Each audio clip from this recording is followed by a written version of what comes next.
kemarin karena saya masih di Aussie, jadi eh, si- perbedaan waktu yang sangat jauh, jadi saya nggak bisa ngajar waktunya. Saya baru tiba tadi malam, jadi hari ini bisa beri kuliah. Kalau kita tunda lagi, nanti jadwal ujian sudah di depan, jadi nggak. Kan ini kan kuliah 8 udah mau UAS, jadi makanya saya tetap harus jadwalnya dimajuin, jangan dimundurin lagi, supaya ujiannya nanti tetap bisa sesuai jadwal dan Anda bisa libur sesuai jadwal. Ya, eh, baik. Ada yang mau bercerita sebelum masuk kuliah hari ini? Kita kemarin sudah cerita sampai ke Badan Pengawas, Dewan Pengawas, Badan Pengawas. Mungkin kemarin kan saya sudah ceritakan bahwa sampai saat ini vakum, ya. Jadi nggak tahu apakah itu mau dilanjutin atau enggak di dalam Permenkes Undang-Undang 17 yang baru itu belum singgung-singgung gitu loh. Tapi yang lama kan masih semua aturan yang lama itu kalau belum ada kontradiktif kan masih bisa dipakai. Dan undang-undang baru belum ada. Kita tunggu Permenkes. Kalau memang dihapus ya berarti nanti Badan Pengawas akan dihapus. Tapi Dewan Pengawas tetap pasti ada karena Dewan Pengawas mewakili pemilik. Jadi Badan Pengawasnya kemungkinan besar memang akan ditiadakan. Kemungkinan. Karena di dalam undang-undang itu belum tersirat di dalam undang-undangnya. Kita masih tunggu Permenkesnya. Oke, ada yang mau bercerita tentang materi-materi kuliah sebelumnya? Hari ini kuliah tidak banyak, hari ini tidak materinya tidak banyak. Saya hanya memberikan gambaran saja bahwa eh, di dalam rumah sakit itu harus ada dikelola, tata kelolanya sesuai dengan aturan. Ya, hari ini kita akan cerita di situ supaya kuliah terakhir bagaimana kita tata kelola dari rumah sakit. Jadi sepintar apapun Anda nanti sekolah sebagai direktur, sebagai kepala bidang, apapun namanya, jabatannya apapun, kalau di dalam sistemnya, tata kelolanya itu tidak sesuai dengan aturan, percuma saja. Makanya saya selalu informasi ke teman-teman mahasiswa atau teman-teman direktur, jika Anda masuk ke wilayah rumah sakit yang tata kelolanya ya tidak sesuai dengan regulasi, tidak sesuai dengan aturan karena dibuat oleh pemilik, jangan lama-lama Anda di situ ya. Nanti bodohnya pemilik ketularan ke Anda. Jangan lama-lama ya. Jadi lebih cepat baik cepat-cepat pergi aja. Kalau Anda masuk ke rumah sakit yang tata kelolanya tidak sesuai dengan aturan ya. Tata kelola, saya bilang tata kelola. Nah, hari ini kita akan belajar tata kelola, gambaran tata kelola secara ringkas. Kalau kuliah itu mungkin ada 4 kali pertemuan belum tentu selesai. Nah, tapi saya akan memberi ringkas aja. Sisanya nanti Anda bisa baca sendiri tata kelola rumah sakit itu bagaimana. Yang penting Anda tahu bahwa di dalam organisasi di rumah sakit itu harus ada tatanya, harus ada aturan, harus ada tata, ya, tata etika, tata aturan, tata kelola. Nah, tata kelola itu kan untuk mengelola, ya, tata etika, tata boga, tata apalah, ya, namanya menata. Jadi kalau di rumah sakit ada kita kelola, jadi dikelola sesuai aturannya. Nah, mengelola siapa? Ya semua, termasuk Anda sebagai ahli rumah sakit, termasuk pemilik, kan dia akan membuat budaya tata kelolanya. Jadi kalau Anda masuk ke rumah sakit yang kira-kira tata kelolanya tidak mau mereka perbaiki, ya Anda nggak usah lama-lama di situ. Nggak ada gunanya. Anda tidak dapat pinter di sana, malah Anda tambah pusing nanti. Ya, jadi ujung-ujungnya Anda yang dibuat ribet. Tinggalkan aja rumah sakit yang tata kelola yang tidak sesuai. Ya, contoh banyak kalau rumah sakit zaman sekarang itu yang ya notabene saya tidak mau sebut nama rumah sakitnya, yang kelola secara kekeluargaan. Ya, nanti suaminya ngomong A, besok istrinya ngomong B, lusa datang mertuanya. Jadi saya bilang itu IMF, ya, rumah sakit IMF, istri, mertua dan family. Wah, itu bingung itu. Jadi rumah sakit IMF itu nggak usah lama-lama di situ. Nanti IMF itu istri ngomong A, ntar mertua ngomong B, ntar datang familinya, ntar jadi pegawai apapun. Makanya selalu saya kalau pegang urusan rumah sakit dari awal saya selalu katakan family tidak boleh masuk, ya tidak ada apapun. Jadi biar profesional. Jadi tidak ada istilah, oh ini pemegang saham ini anak saya, ini ponakan saya, nggak ada. Ya, tidak ada itu cerita semua itu. Jadi semua harus bersih dari hal-hal gituan supaya bisa kelola profesional. Jadi kalau ada rumah sakit yang berbentuk IMF, nggak ada gunanya. Anda nggak usah lama-lama di situ. Nanti Anda sudah pinter, udah sekolah, akan dibuat bodoh sama mereka. Ya, saya selalu katakan begitu. Di depan pemilik pun saya katakan begitu. Saya tidak peduli. Ya, jadi di depan para pengusaha rumah sakit, kan dulu saya pernah wakil ketua, saya katakan begitu. Anda jangan membodohi direktur-direktur yang sudah sekolah, ya, dengan tata kelola yang suka-suka Anda sebagai pemilik, mentang-mentang yang Anda yang punya aset, Anda membuat tata kelola yang suka-suka, sehingga direkturnya akan bingung mengurusin kejadian-kejadian di dalam. Jadi saya selalu katakan kepada pemilik ini, Anda jangan membuat bodoh, ya, jangan membodohi direktur-direktur yang mereka udah sekolah Mars, udah sekolah capek-capek, tapi di lapangan di rumah sakit dibodohin sama pemilik yang membuat tata kelola sesuka adik, ya. Jadi tinggalkan aja, nggak usah lama-lama Anda bersitu. Kalau dia nggak mau dibenerin.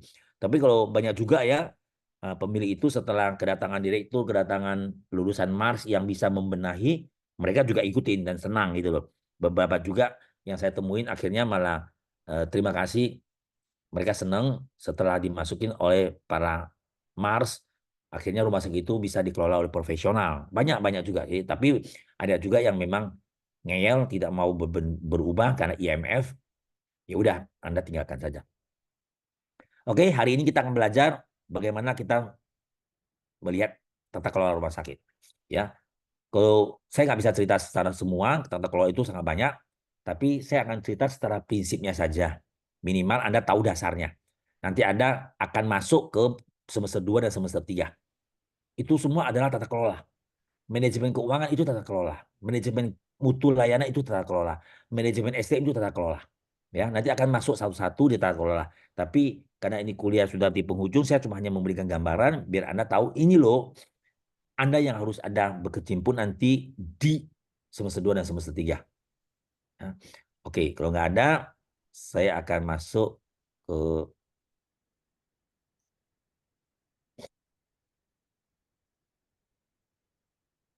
ya, tata kelola. Udah bisa lihat? Sudah, dokter. Jadi tata kelola itu kalau kita di buku-buku Anda pasti sering ketemu dengan good governance. Jadi Anda lihat di buku-buku manajemen rumah sakit, baik yang di buku luar juga sama. Jadi ini memang kita memakai dari luar ya. Jadi di rumah sakit internasional semua juga ada tata kelola. Makanya banyak sekali orang Indonesia ya notabene orang kaya yang suka berobat ke luar negeri, ya sebenarnya bukan cari dokter, dokter sama pinternya. Dokter Indonesia tidak bodoh ya. Kualitas Indonesia tuh malah ada yang beberapa yang saya rasakan jauh lebih pinter di Indonesia dokternya. Ya, dokter di luar negeri itu tidak belum tentu juga menjamin kepintaran dibanding dokter Indonesia kok. Hal-hal tertentu, penyakit-penyakit tertentu jauh lebih bagus di Indonesia. Saya sendiri sudah pernah coba, keluarga saya hampir saya nuntut rumah sakit di luar negeri. Tapi percuma, saya kira juga nanti pasti juga akan ribet kalau kita nuntut di negeri orang. Ya udah saya ngalah aja, saya pulang. Padahal sudah jelas-jelas dokternya itu sangat tidak benar cara menangani pasiennya. Jadi secara dokter saya tidak meragukan dokter Indonesia, ya. Perawat juga saya tidak meragukan perawat Indonesia. Masih banyak juga yang bagus-bagus kok. Tapi tata kelolanya harus kita akui, ya. Harus kita akuin tata kelola itu memang berbeda. Sehingga orang yang mengerti itu suka berobat ke luar negeri. Saya juga sendiri orientasinya kalau berobat memang keluar, tapi saya mencari tata kelolanya, tapi bisa bukan mencari dokternya, ya. Nah, apa itu tata kelola? Ya. Nah, itu adalah upaya yang kita kerjakan sehari-hari untuk mencapai tujuan kita, ya, supaya rumah sakit itu tercapai tujuan. Ya, apa yang kita rencanakan di dalam visi itu bisa terrealisasi dalam kurun waktu yang sudah direncanakan. Nah, di dalam rumah sakit itu sampai saat ini ada dikatakan tata kelola itu ada 2 unit, ada 2 hal, ya, untuk saat ini. Tapi kedepannya dikatakan akan jadi 4, ya. Tapi Anda nggak usah pusing. Saya cuma hanya memberitahukan Anda nanti rencana sebentar lagi akan jadi 4. Yang penting Anda sudah tahu, nanti jangan Anda heran, bah, kok dulu kuliah cuma 2, tapi kok sekarang jadi 4. Ya memang, Yang ada sekarang adalah tata kelola rumah sakit ya. Jadi tata kelola perusahaannya. Nah ini yang saya katakan, kalau Anda masuk di IMF, ya percuma. Ya, istri, mertua, dan family. Itu IMF. Tata kelola rumah sakitnya pasti berantakan. Kalau tata kelola bentuk IMF. Nah itulah korporat perusahaannya. Tata kelola kedua, kita tata kelola klinis. Nah ini yang akan berpegang peran adalah para nakes, named. Ya, sekarang ada istilah nakes dan named. Kalau dokter-dokter sekarang dibilang named, named, tenaga medis. Kalau yang di luar dokter, nakes, tenaga kesehatan. Nah ini juga saya juga nggak tahu siapa yang mulai mencanangkan istilah named nakes. Yang tahu dulu ada nakes, sekarang ada named dan nakes. Nah inilah yang akan dikelola oleh eh, nakes dan named tadi untuk tata kelola. Nah kedepannya ada disebut juga tata kelola etika. Jadi yang kemarin kita belajar komite etika itu nanti akan mereka itu mengerjakan tata kelola etikanya. Makanya saya katakan komite etika dan hukum itu harus segera ada karena mereka akan membuat code of conduct, tata perilaku. Nah, karena tata etikanya itu memang harus diwujudkan dalam pedoman supaya rumah sakit bisa akan berjalan dengan baik. Makanya nanti ada tata kelola etika dan tata kelola patient care. Jadi tata kelola untuk memberi asuhan kepada pasien. Jadi fokusnya ada di pasien. Nanti kita semester 2 belajar di situ. Makanya yang saya katakan nanti akan berkecimpung di semester 2. Tapi saat ini Anda biar Anda tahu dulu sudah mulai ada perbincangan tata kelola etika dan tata kelola patient care. Waktu terakhir kami rapat sudah mengambil 4 itu, tapi beberapa teman masih mempertahankan tetap 2 dulu karena Permenkesnya belum keluar. Ya, tapi Anda jangan heran nanti kalau ada 4 keluar tata kelola. Nah, tata kelola rumah sakit tadi saya katakan tata kelola korporasi, tata kelola perusahaan, ya. Bagaimana kita katakan tata kelola itu baik? Ya, itu adalah rumah sakit dikelola dengan menerapkan fungsi-fungsi, ya, fungsi transparansi. Maka saya katakan rumah sakit IMF itu biasanya nggak pernah mau transparansi, akuntabilitas, independensi. Dia harus berdiri bebas, tidak ada terpengaruh oleh siapapun. Nah, kalau rumah sakit IMF, rumah sakit kekeluargaan, istri, mertua, dan family, mana mau mereka transparansi. Ditanya laporan keuangannya, umpetin mereka. Direkturnya pun, saya juga heran, ada di Jakarta beberapa rumah sakit yang IMF, itu direktur tidak tahu uang masuk berapa. Saya bilang konyol, direktur kenapa mau? Aku pengaruhi direktur supaya cepat-cepat keluar. Dan malah saya kasih referensi untuk ngelamar ke rumah sakit lain. Saya kasihan. Saya bilang pindah aja Anda. Ini ada referensi rumah sakit lagi cari direktur. Mendingan wakil direktur tapi rumah sakit yang benar. Saya suruh keluar, ketahuan pemiliknya hubungin saya bilang iya, karena saya tidak mau murid saya itu kerja di rumah sakit yang IMF. Nanti mereka jadi tambah bodoh, padahal mereka udah capek-capek belajar, akhirnya mereka dibodohin oleh rumah sakit. Nah ini tata kelola rumah sakit yang akan Anda temuin di lapangan. Maka saya katakan, kalau Anda masuk di tata kelola rumah sakit yang IMF, tidak ada transparansi, tidak ada akuntabilitas, udah nggak usah lama-lama ada di sana. Anda tidak akan pinter. Percuma Anda dikasih uang berapapun nggak ada gunanya. Malah ujung-ujungnya malah Anda akan disalahkan apabila kemauan kehendak itu Anda tidak dapat. Bisa Anda malah jadi kambing hitam. Karena itu pasti banyak konflik kalau IMF itu. Kedua adalah tata kelola klinis tadi katakan. Bahwa tata kelola itu adalah dikelola oleh nakes dan named. Bagaimana audit, bagaimana risiko klinis. Nah ini kita akan belajar di semester 2. Ya. Sebagian sebesar ada ketemu saya nanti. Risiko klinis, akan ketemu saya tentang monitor mutu layanan, nanti akan ketemu saya di semester 2 kalau tidak ada perubahan kurikulum ya. Nah, tata kelola 2 inilah yang Anda harus perhatikan di luar 2 tata kelola yang akan muncul belakangan lagi nanti. Nah, contoh saya cerita tentang tata kelola rumah sakit ya, tata kelola perusahaan yang pertama. Nah, tadi saya katakan kalau tata kelola yang rumah sakit IMF dia tidak akan ada equity, tidak ada keadilan ya dalam hal apapun, tidak ada transparansi. Anda jangan mengharap dia memberitahukan keuntungannya berapa. Sebagai seorang manajemen harusnya tahu karena Anda bagian porsi di situ. Jadi Anda gaji Anda kesejahteraan Anda itu adalah bagian dari transparansi tersebut. Supaya Anda tahu rumah sakit untung berapa supaya Anda bisa menuntut gaji Anda naik atau tidak gitu loh. Jadi jangan mau dibohongin. Kemudian tata kelola yang baik adalah responsibility ya dan accountability yang tadi katakan. Kalau Anda ini minimal 4 ya yang harus kita punya. Masih banyak tata kelola tata etika yang lain, tata yang lain. Silakan Anda baca sendiri. Nggak mungkin kita membahas semua, tapi minimal 4 inilah yang sehari-hari kita ketemuin. Ya, di luar ini masih banyak. Silakan Anda baca. Kalau nanti ujian keluar, ya Anda harus bisa menjawab. Contoh ya, keadilan. Ya, itu nggak ada lagi rumah sakit sekarang berbeda-bedakan pasien. Makanya dengan ada BPJS pun tidak boleh membedakan pasien BPJS itu tidak dilayanin dengan baik. Nggak bisa. Ya, tata kelola equity itu makanya Anda lihat rumah sakit yang mempersamakan hak dan kewajiban pasien itu biasanya yang maju. Jadi meskipun BPJS banyak, tapi rumah sakit pasti akan maju karena mereka itu tidak membedakan, oh BPJS dikasih antinya belakangan, oh BPJS ditunggu obatnya nanti belakangan. Jadi nggak ada, tidak ada perbedaan.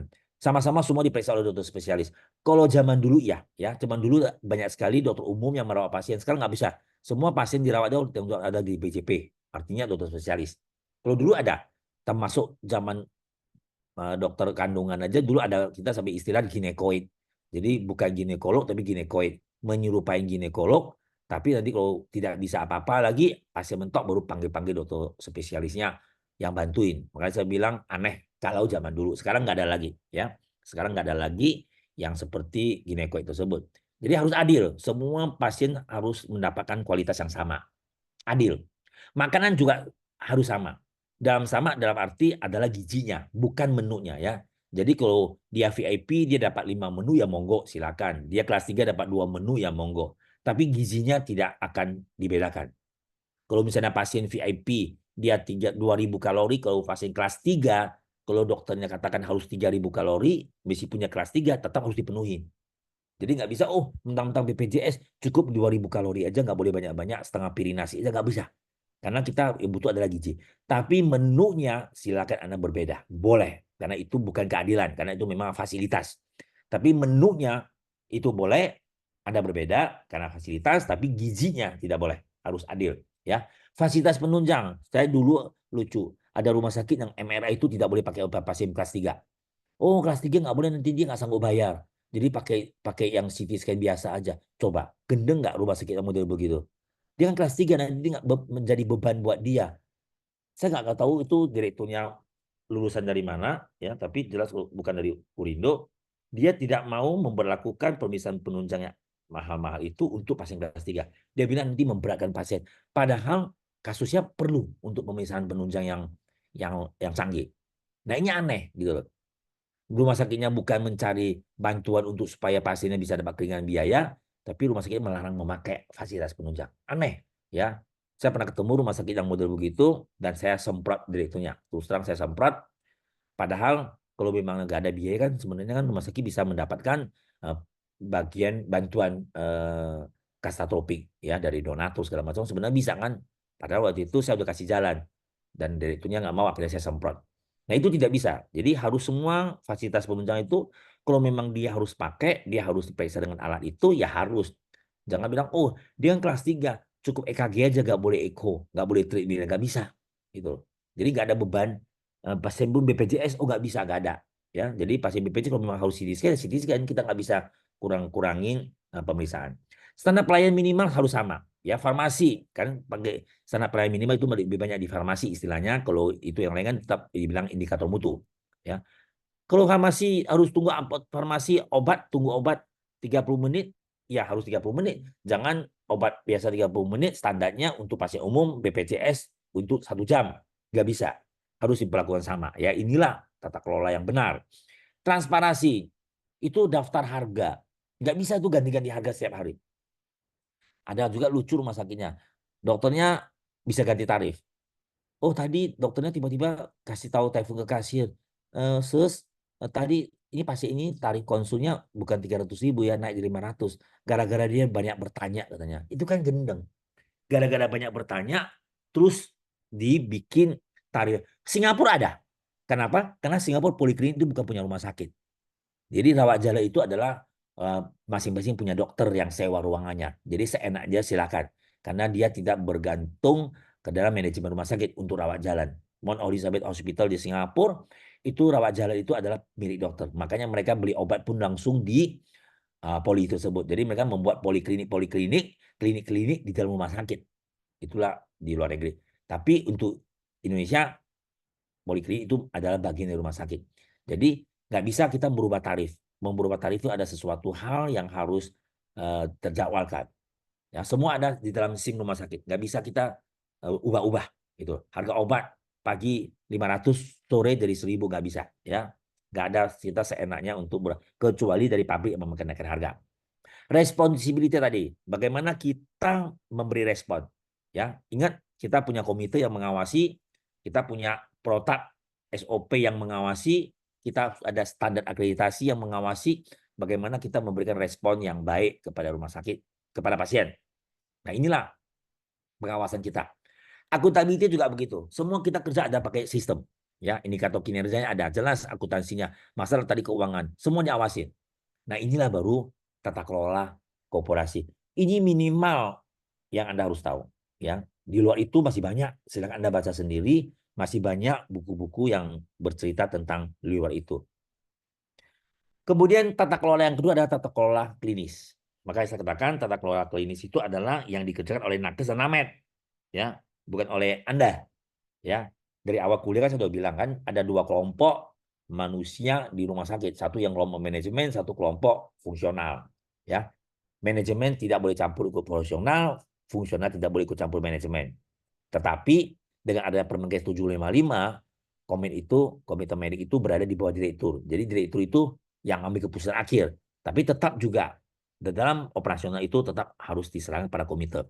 Nah, tata kelola klinis inilah yang Anda belajar di semester 2. Ya. Kebetulan ketemu saya nanti.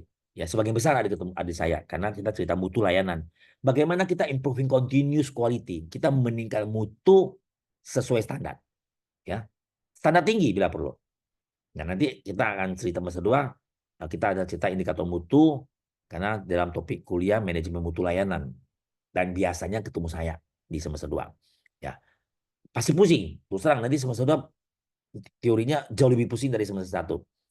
Meningkatkan kualitas layanan itu bukan suatu hal yang mudah, ya. Bagaimana apalagi dengan Permenkes yang baru udah memasukkan satu lagi manajemen risiko masuk ke dalam kualitas layanan. Dulu kan kualitas layanan hanya 2, PMKP, PM dan KP, peningkatan mutu dan keselamatan pasien. Sekarang tambah satu lagi manajemen risiko. Nanti kita akan belajar semester 2. Nah, inilah yang akan membuat lingkungan kondusif dalam memberikan layanan klinis. Bagaimana rumah sakit manajemen meskipun kita tidak terlibat di dalam tata kelola klinis, tapi kita harus menyiapkan ya kerangka kerjanya agar mereka itu bisa bekerja. Semua ada di dalam manajemen korporasinya. Nah, ini ya tata kelola klinis yang baik ya sangat tergantung dari pelayanan, sangat tergantung dari mutu standar pelayanan ya. Peningkatan pelayanan saya katakan nanti Anda ketemu dengan PMKP ke saya, ada kerangka kerja baru kita bisa membuat pasien sehat. Ya, itulah tata kelola klinis ya. Jadi mereka lah yang bekerja di lapangan. Komite keperawatan, komite medis dan semacam itu untuk menunjang nakes dan named untuk memberikan pelayanan. Nah, istilah tata kelola klinis agak sedikit keliru ya karena kita terjemahan dari clinical kita terjemahkan dalam tata kelola klinis. Padahal kita kalau cerita klinis berarti kan kita cerita dokter. Padahal kalau kita cerita klinik governor, tata kelola klinis itu bukannya dokter perawat saja, ya semua orang yang terlibat dalam pelayanan. Itu loh. Ini yang hati-hati agak sedikit rancu karena kita terjemahan letterlock dari clinical karena aslinya adalah clinical, tapi kita selalu menganggap klinis itu adalah medis. Padahal bukan, ya. Jadi tata kelola klinis itu semua akan masuk. Nah, mana saya katakan nanti akan belajar semester 2 dan semester 3 bagaimana Anda belajar di marketing, bagaimana Anda belajar di logistik. Nah, bagaimana di Anda hospitality itu semua ada di sini. Nah, target dasar dari konsep tata kelola ini tadi kita katakan patient safety, continuous quality, ya. Saya katakan dua itu. Sekarang tambah satu, manajer risiko, ya. Kalau akuntabilitas itu kan memang ada konsep dari sisi-sisinya. Nanti kita akan belajar di semester 3, semester 2. Nah, tujuan dari tata kelola itu kita akan menjamin akses pelayanan. Pasien merasakan pelayanan yang kualitas terbaik. Itu oleh tata kelola. Kita akan memberikan layanan yang terbaik buat pasien dan kita akan melindungi risiko. Maka saya katakan sekarang tata kelola itu sudah masuk ke risiko. Nah, inilah yang akan kita hadapi, akan kita kerjakan di dalam tata kelola klinis, tata kelola korporasi di rumah sakit. Maka saya katakan, kalau Anda kerja di rumah sakit IMF, Anda susah untuk mendapatkan ini. Nah, semua tata kelola klinis yang efektif itu, kan kita nggak bisa cuma hanya kerjakan sepotong-sepotong. Makanya ada continuous quality improvement. Nanti semester 2. Kita tidak pernah bilang capaian mutu, tapi kita lakukan peningkatan mutu. Karena kita terus menerus, kalau istilah peningkatan. Ya, nah, nanti semester 2 juga ada semua di situ. Jadi kita akan cerita tentang peningkatan mutu. Nanti saya kasih buku. Kebetulan buku saya udah keluar, udah terbit tentang mutu layanan. Udah di SBN, ada di Perpustakaan Nasional sih. Ada stok, terserah Anda mau ambil mau baca di Perpustakaan Nasional, atau Anda mau baca di penerbit juga ada. Jual bebas kok. Nah, tata kelola klinis itu target yang akan kita lakukan sehari-hari adalah fokus pasien. Makanya kita ada istilah di patient center care. Bagaimana kita sekarang memberi layanan itu bukan fokus pada dokter lagi. Jadi dokter itu sekarang bukan kapten lagi dalam pemberi asuhan. Yang kapten adalah pasien. Makanya kita bilang asuhan berfokus pada pasien. Patient center care. Sekarang istilah begitu. Makanya salah satu orang suka berobat ke luar negeri adalah patient center care. Kerjanya tim. Kalau bukan seperti Indonesia, kerjanya adalah dokter sampai kapten, perawat itu adalah asisten dokter. Ya, nggak ada. Yang benar bukan ada itu lagi. Jadi yang benar adalah patient center care, dokter hanya leader dari seluruh PPA. Perawat, dokter, farmasi, dan lain-lain semua itu adalah PPA. Profesional pemberi asuhan. Sederajat sekarang. Jadi bukan perawat, bukan asisten dokter. Jadi jangan sampai perawat, bidan, farmasi dianggap asisten dokter. Nggak ada. Saya pernah keluarin 2 dokter karena setiap hari berantem dengan perawat. Akhirnya saya keluarkan dokternya. Dokter bilang, wah dokter Yanor membela perawat. Bukan, saya bukan membela perawat. Saya cuma kembali ke aturan yang benar. Ya, terserah dokternya pasti banyak pun yang harus saya keluarin. Nggak ada urusan. Saya nggak mau perpanjang kontrak kerja. Komitmen kepada kualitas tadi saya katakan, bagaimana kita akan memberikan tata kelola klinis, ya kan, menjamin pelayanan yang baik. Inilah yang memberi klinis, yang memberi adalah klinisnya, tapi manajemen mempersiapkan semuanya, ya, termasuk risiko. Maka saya katakan tadi, nanti manajemen mutu itu sekarang termasuk satu manajemen risiko. Nah, ini goal dari tata kelola klinis itu adalah good governance tadi, itu mutu layanan bergabung dengan continuous. Ya, ini dua-duanya nanti ketemu saya di semester 2. Nah, bagaimana kita cerita mutu? Mutu yang bagaimana? Yang harus efektif dan efisien, dan harus yang berkesinambungan. Ya, continuous quality improvement. Nanti itulah yang harus. Kita tidak bisa lagi cerita capaian mutu, tapi kita cerita adalah peningkatan mutu. Terus, udah bagus tetap ditingkatkan. Nah, di dalam tata kelola klinis di rumah sakit, kita ada beberapa kelompok ya. Sebenarnya bukan 3 level, tapi ada 3 group. Tapi nggak tahu bukunya di sini masih muncul 3 level. Ada kelompok nakes. Ya, tadi saya katakan semua PPA itu memberi fokus pada pasien. Jadi PPA yang memberikan layanan. Nah, kita di Indonesia kita namanya PPA, profesional pemberi asuhan. Nah, kalau di dalam buku masih ceritanya tenaga profesional kesehatan, ya, masih cerita dengan klinikalnya tadi, ya. Kemudian kelompok kedua itu adalah kelompok multi profesional, multidisiplin. Maka saya katakan kita berfokus pada pasien, patient center care itu dokter, perawat, farmasi semua itu bersama. Makanya Anda lihat di Singapura, kalau visit pasien di ruangan rawat inap itu sama-sama semua. Makanya saya sangat setuju dokter praktek satu tempat. Kenapa? Supaya dokternya nggak kabur-kabur kemana-mana. Jadi jelas dia visit bersama-sama semua. Gitu loh. Udah ketahuan visit jam berapa. Di Indonesia kan carut marut, dokternya sebentar hilang, datang 5 menit udah hilang lagi. Nanti dokter datang sendiri, nanti perawatnya nggak jelas, farmasinya nggak ada. Kalau di luar negeri, patient center care udah jalan. Jadi visitnya sama-sama. Kenapa? Karena kelompok profesional multidisiplin. Di situ ada perawat, ada dokter, ada farmasi. Mereka itu visit sama-sama. Ya, makanya kalau saya ditanya waktu dulu ditanya bagaimana pendapat satu izin praktek, saya setuju. Kenapa? Karena nanti semester 2 kita akan buktikan. Karena ada indikator mutu visit sebelum jam 14. Itu sudah ada Permenkesnya. Jadi saya sangat setuju untuk menunjang profesional dokternya. Tapi kalau ditanya sebagai seorang dokter, pasti mereka keberatan karena dianggap nanti pendapatannya akan berkurang. Padahal nggak benar itu. Kelompok ketiga adalah kelompok bagaimana kita berkomitmen organisasi. Makanya Anda belajar organisasi, bagaimana organisasi itu mendukung proses pelayanan. Yang tadi, tata kelola korporasi. Ya, tata kelola korporasi itulah yang akan mendukung semua itu. Nah, ini 7 pilar contoh. Saya memberi contoh aja. Contoh 7 pilar yang selalu paling sering kita ketemukan di rumah sakit. Ya, di luar ini masih banyak pilar-pilar lain. Tapi ada 7 pilar ini yang sering kita ketemukan sehari-hari. Ya, sehari-hari ada 7 pilar. Inilah ya. Di luar itu masih banyak pilar lain, silakan. Tapi ini 7 pilar ini yang berhubungan dengan mutu. Ya nanti ada semester 2. Makanya saya cuma kasih contoh karena nanti semester 2 akan muncul di saya. Bagaimana kita cerita di manajemen risiko, ya. Bagaimana Anda belajar sistem informasi nanti semester 3 dengan dosen lain.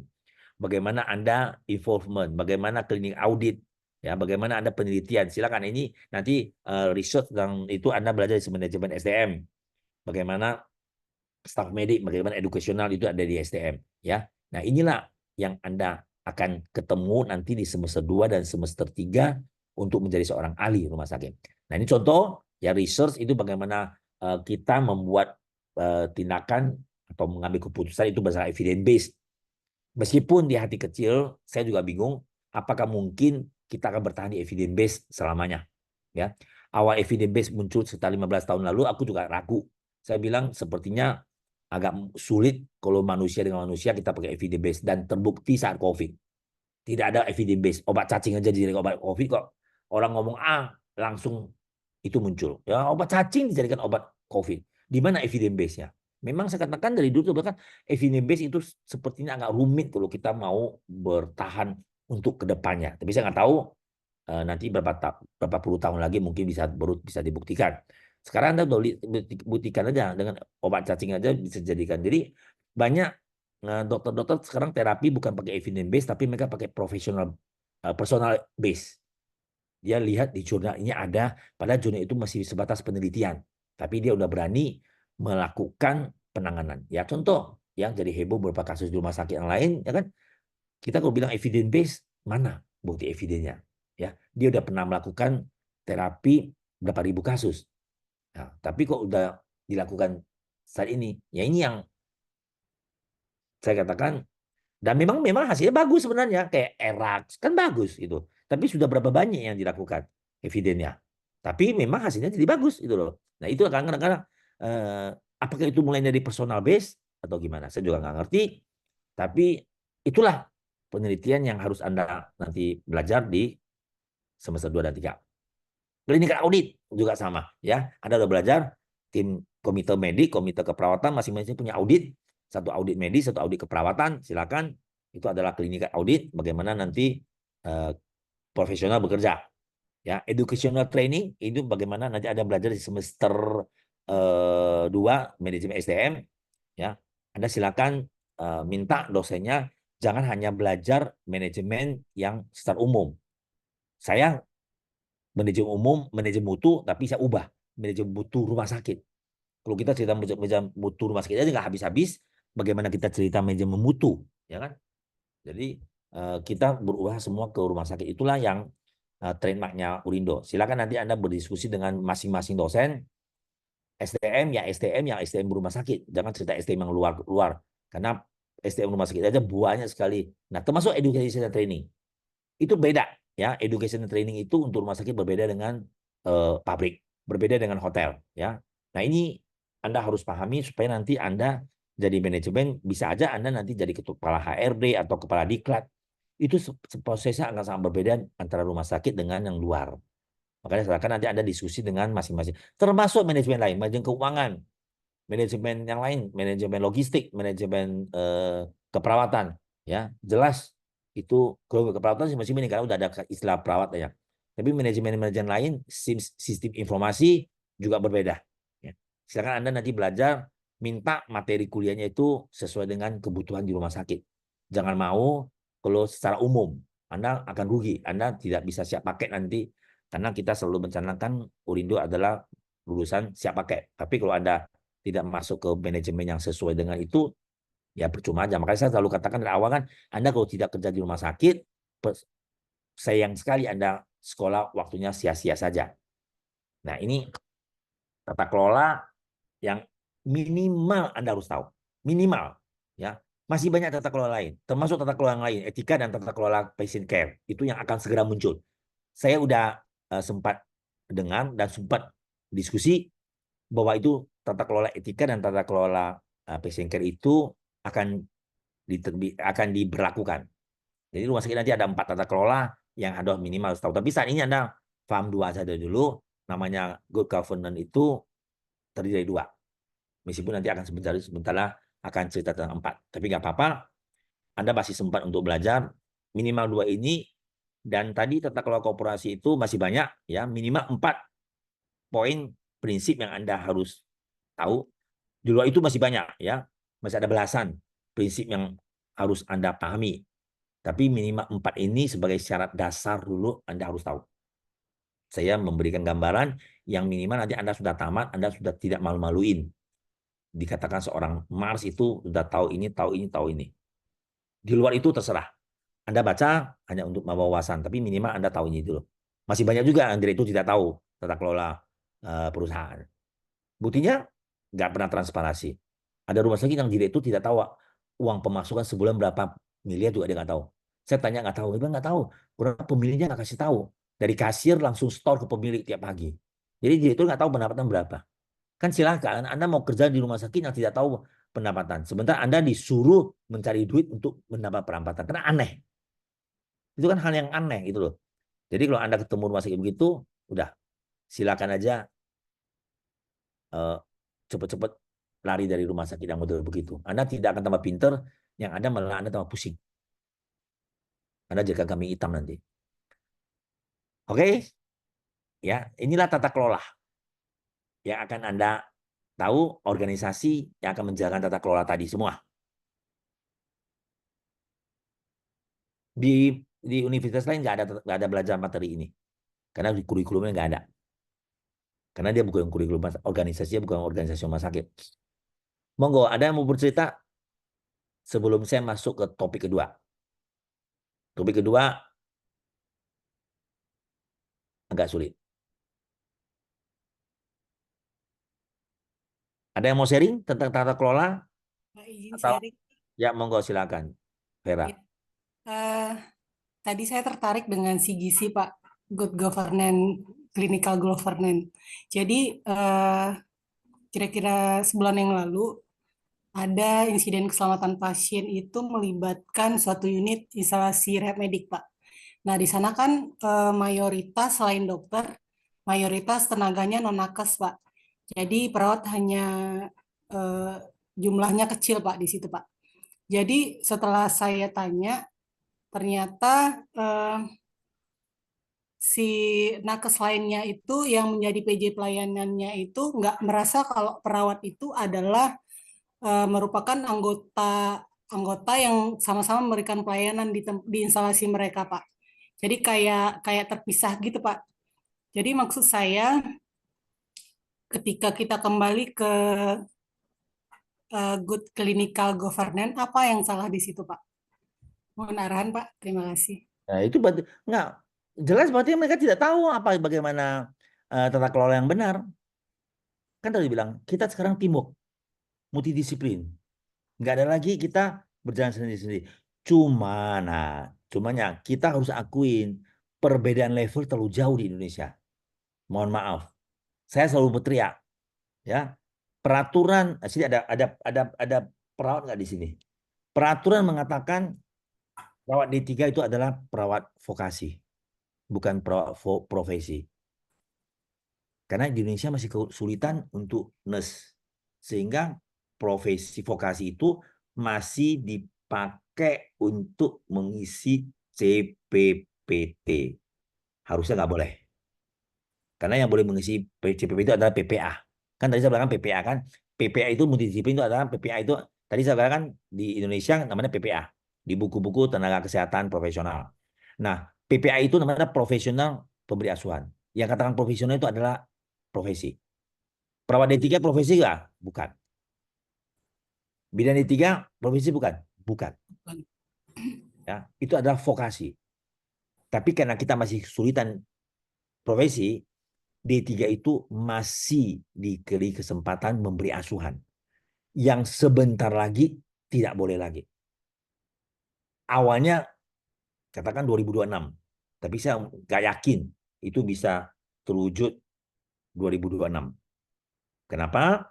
Sekarang tinggal 2 tahun lagi. Mana? Yang sekolah-sekolah aja belum ada banyak. Saya udah teriak-teriak dari dulu. Ya. Kenapa dari zaman perubahan SPK ke D3 itu bisa lancar? Karena kebetulan saya juga ingat saya masih terlibat waktu itu. Ya, ada kelas khusus. Semua SPK itu dipaksakan sekolah, dikasih fasilitas, bikin kelas khusus. Karena supaya jadi D3. Nah sekarang kok nggak ada. Satu. Kedua, pendidikan D3 masih muncul. Lulusan D3 masih banyak. Kasihan kan? Orang tuanya dari kampung sudah jual kebun, jual tanah. Anaknya mau kepengen jadi perawat, belajarlah kuliah ke kota. Nanti tamat hanya jadi pembantu perawat. Kasihan. Saya sering teriak. Ya mohon maaf aja di teman perawat-perawat juga saya bilang, ayolah tolonglah. Anda sendiri harus berjuang di profesi Anda. Ya kan? Nggak ada kan kedokteran FK berhenti di FK kemudian tidak ada koasnya kan nggak ada. Kenapa perawat ada? Aneh kan? Saya sendiri teriak. Tapi saya nggak bisa buat apa-apa karena saya tidak di organisasi perawat. Masih banyak yang lulusan D3. Harusnya stop dong. Buka dong pendidikan S1. Paksakan dong semua D3 itu sekolah tempat institusi D3 itu paksakan untuk bisa jadi nurse. Kan dipaksakan mereka. Kenapa D3 muncul terus? Muncul terus D3-nya. Padahal kita kekurangan S1. Yang ada S1 yang bagus-bagus diekspor keluar. Ya, ya Anda tahu kali universitas yang terkenal untuk mencetak perawat kan lulusan dia kan store ke luar semua. Beberapa waktu lalu ada lulusan Urindo perawat sekarang udah di Dubai. Udah pamit sama saya, dok, saya berangkat kemana? Dubai. Saya Mars dia. Saya mau pakai kembali ilmu keperawatan saya. Saya ditawarin ke Dubai. Coba. Terus kita disisain D3 saja di sini. Yang bagus-bagus S1 semua di ke Dubai, ke luar negeri. Di sementara produksinya D3 terus. Bingung kan? Jadi perbedaan level ini akhirnya PPA itu tidak bisa jalan. Berani nggak seorang perawat D3 kalau dokter visit harus begini-begini terus diadu argumen kan nggak berani. Karena kita masih belum ada PPA yang selevel. Ya, perawat spesialis. Ya, Anda lihat hanya berapa orang yang di kota besar saja. Di Jakarta aja belum semua rumah sakit punya perawat spesialis. Apalagi di kabupaten. Bagaimana mereka mau beradu argumen? Perawat spesialis bedah, perawat spesialis eh, neonatal. Mana berani mereka adu argumen? Coba Anda lihat di luar negeri Singapura. Dokternya bilang, kalau visi besar, Bu, anak ibu sudah boleh pulang. Dari saya sebagai medis sudah pulang. Nanti kita sebentar pendapat dari keperawatan. Kalau perawatan ini juga asuhannya sudah selesai, rencana ibu pulang. Tapi kalau asuhannya masih, oh perawatnya bilang, belum dok. Kami hari ini rencana begini, begini, begini. Jadi dari keperawatan belum boleh pulang. Udah, dokternya diam. Karena masing-masing punya asuhan yang punya kepentingan yang punya tahu. Jadi dokter nggak usah akan masuk wilayah profesi perawat, perawat tidak akan masuk wilayah farmasi. Coba di Indonesia, dokter tulis obat, terus direvisi di telepon sama apoteker, dok ini obatnya ini, oh dokternya ngamuk, marah. Gak usah sosok ngajarin saya. Padahal dokter baca obat itu cuma hanya 6 bulan. Itu pun cuma hanya numpang lewat. Apoteker belajar obat sampai 5 tahun. Ayo, pinter mana? Tapi dokter kalau kasih tau obat salah, ngamuk. Merasa dia yang paling. Makanya sekarang dokter bukan kapten lagi, dokter hanya leader. Perbedaan level inilah yang sangat sulit tata kelola berjalan di Indonesia. Maka saya katakan kan, orang berobat ke luar negeri itu bukan cari dokter pintar, bukan. Tapi cari budaya kerjanya, tata kelolanya yang beda. Visit sama-sama. Dari sus, gimana, mana perawat? Bagaimana rencana hari ini? Ada nggak di Indonesia? Susah, jarang ketemu. Ada tapi jarang ketemu. Yang sudah mulai adalah ICU sama onkologi. Onkologi sudah mulai, saya lihat. Ya, ada board board tumor board, mereka duduk bersama para dokter ahli ini, ahli ini. Ke yang lain mau konsul aja ragu-ragu, takut pasiennya pindah ke tempat lain. Mau konsulnya nggak mau dikonsulin. Itu kenyataan di lapangan. Makanya sampai sampai ada istilah appendix itu dirawat sampai 10 hari. Kenapa? Karena operasinya hari ketujuh. Itu kenyataan. KET hari ketujuh baru operasi. Karena sebelumnya KE belum dikonsulkan. Ini kenyataan. Jadi tidak pernah multidisiplin kerja multidisiplin ini. Akhirnya semua serba terlambat. Itu harus kita akui. Makanya saya katakan tata kelola itu harus kita betulin. Kuncinya ada di situ. Sebagai seorang direktur, sebagai seorang ahli rumah sakit, Anda harus bisa mengambil keputusan. Tata kelolanya bagaimana yang baik. Gitu loh. Nah, kan itulah kejadian. Jadi perbedaan level tadi itulah yang tadi saya katakan di rumah sakit Anda ini ya sulit karena ada perbedaan level ini. Nah, coba Anda lihat aja kalau visi itu dokter, ngapain perawatnya? Perawatnya cuma pegang ala-ala dokter kan, pegangin stetoskopnya lah, pegangin bukunya lah, ala. Kalau saya lihat dokter visi bawa itu, saya langsung teriak, dokter hari ini bawa asisten dari rumah. Besok bulan depan Anda gaji sama dokter bukan sama saya lagi. Saya cuma bercanda di dokter, aku bilang itu perawatnya. Bulan depan Anda gajiannya sama dokternya ya, bukan saya lagi. Kan Anda asisten perawat, asisten dokter ya. Coba deh, kok mau loh perawat digituin? Dokter itu nggak bisa menganggap perawat itu lebih rendah. Nggak ada. Kita selevel. Sama-sama PPA. Perawat lebih tahu masalah asuhan. Dokter itu nggak ngerti asuhan keperawatan. Bohong kalau tahu. Dokter nggak pernah belajar asuhan keperawatan. Bohong kalau dokter tahu. Nggak ada. Itu coba mana ada koas belajar kurikulum kedokteran ada keperawatan kan nggak ada. Tapi giliran sudah praktek sok gaya seperti yang paling tahu. Inilah inilah perbedaan budaya kerja di kita dengan di luar negeri. Ya, mudah-mudahan nanti Anda bisa berubah. Ya, giliran angkatan Anda, generasi Anda, Anda lah ubah itu semua. Gitu loh. Sama-sama profesi, farmasi, segala macam itu. Jadi akhirnya itu kalau dokternya salah, ya salah semua. Karena dia merasa kapten. Salah satu upaya untuk menghilangkan, menurunkan angka kesalah adalah patient center care. Nanti semester 2 kita belajar. Salah satu untuk mengurangi kesalahan, error dengan patient center care. Jadi ada yang saling melihat, ada yang saling mengingatkan gitu loh. Jadi bukan kapten lagi, dokter bukan kapten, dokter adalah leader. Berarti dia pemimpin dari semua PPA. Nah, masalahnya PPA-nya B3. Itu yang masalah. Ya, tolong dong. Ini para perawat berteriak dong. Mau diapain nih? Kementerian sibuk kurang dokter, kurang dokter, dokter didatangkan dari luar negeri, ya. Dokter kurangnya buka FK banyak-banyak. Lupa, dia nggak lupa bahwa kita kurang perawat. Nyata loh kurang perawat sekarang, sangat nyata. Ya, dalam arti perawat profesi ya, gitu. Coba aja Anda lihat satu rumah sakit nurse berapa banyak. Masih banyak yang rumah sakit tidak nurse. Saya pernah ketemu satu kabupaten rumah sakit RSUD perawatnya cuma 17, bidannya 110.